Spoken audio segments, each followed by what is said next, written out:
Macam mana malam pertama dalam kubur tu, Ustaz? Allahu Akbar. Malam pertama dalam kubur adalah malam yang kita tak pernah bayangkan.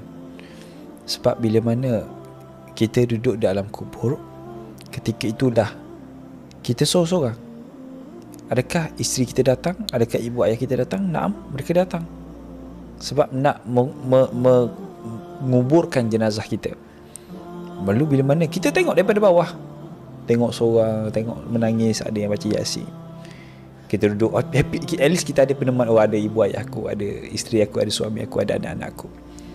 Bila mana selesai majlis, mereka beredar. Kita nampak tapak kaki, kita dengar tapak kaki mereka, kita nampak mereka beredar.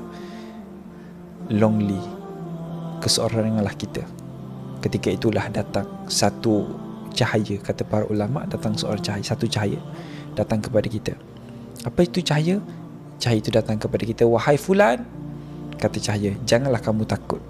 Aku adalah amalan kamu yang kamu buat dulu. Jangan kamu takut, aku akan teman kamu sampai hari kiamat. Wahai fulan, ketahuilah nanti akan datang dua orang malaikat, akan tanya kepada soalan kepada kamu, ma rabbuka, ma nabiyuka, ma dinuka. Maka jawablah ini. Jangan risau fulan, aku akan duduk dengan kamu. Okey. Bayangkan, Amalan kita datang. amalan kita datang. Amalan kita banyak ke sikit lain cerita? Which is amalan itu akan datang berbentuk cahaya. Bayangkan ketika kita hidup, amalan kita tak ada. Siapa nak tolong kita? Maka datanglah binatang-binatang buas. Sebab ketika mana datangnya malaikat Munkar dan Nakir bertanyakan soalan kepada kita, dia akan membawa satu tongkat. Tongkat itu dia akan bawa untuk pukul mana-mana orang yang tak boleh jawab soalan daripada mereka. Ma rabbuka, orang yang tak beriman, orang yang kurang ilmu ataupun which is yang banyak dosa, apa jawapan? Itu jawapan yang disebut oleh Nabi.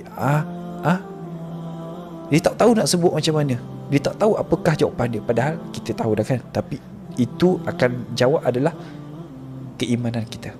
Ketika itulah jawab maka akan dipukullah oleh malaikat Munkar dan Nakir. Dan kata Nabi, berat pemukul itu ketika mana kamu letak di atas sebuah bukit ataupun gunung, letak saja, bukit gunung itu akan hancur.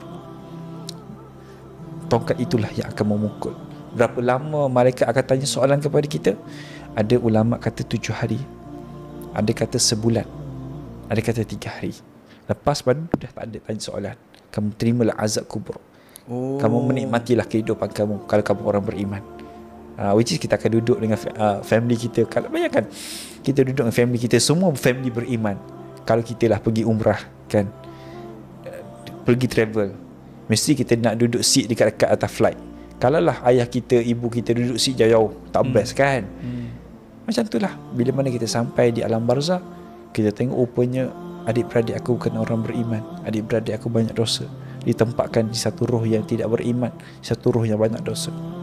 Kalau kita baca Al-Mulk tiap malam, Ustaz, apa jadi? Itu peneman. Dia amalan sebelah, betul Al-Mulk satu lagi.